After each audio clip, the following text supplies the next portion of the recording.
Dr. Sumun Pendakur, affectionately known as Sumi, is a scholar, practitioner, and active educator, a skilled facilitator, and a mom.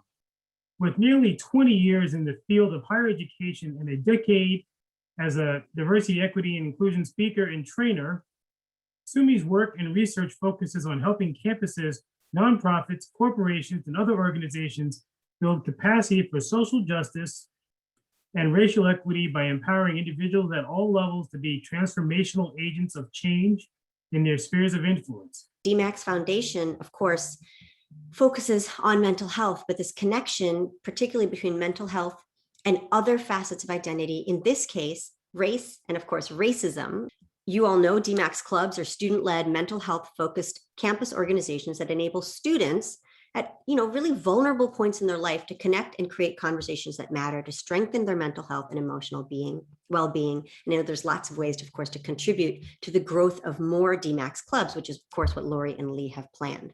And of course, microaggressions are part of the same poison tree that emerges from this foundation of our country. This is the foundation we all need to wrestle with, whether we are migrants, settlers, Native people, recent white immigrants, people who have been here since the Mayflower, doesn't matter. The roots of the country rooted in white supremacy, colonialism, and racial capitalism. And from these three, we see that all of the branches that emerge from these roots end up becoming constructed such that there are some who are on the inside of these constructs for whom the system was built and designed, and some who are on the outside of these constructs.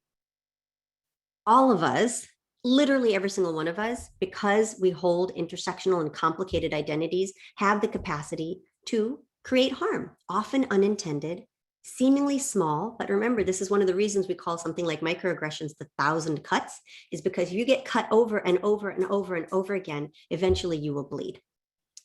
And this is the thing we want to push back against when we talk about sense of belonging and inclusion. It's because we don't want people bleeding in that kind of way. So if you caused harm, if someone has the courage to bring you something that you said or did, or something that's in the environment that's a problem, here's a pathway, right? Pretty straightforward pathway. First off, first and foremost, to listen.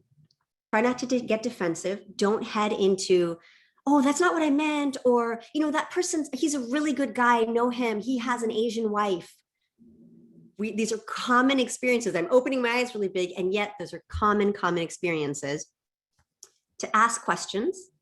If there's space to say, can you tell me how I can do a little bit better? Can you tell me a little bit more about how we can understand this experience better? But apologizing is tremendous, to say, I'm sorry. Not I'm sorry, but I'm sorry, and I'm sorry, I'm sorry. And of course, the best apology always is changed behavior, which requires learning and practicing and committing to learning more and doing better.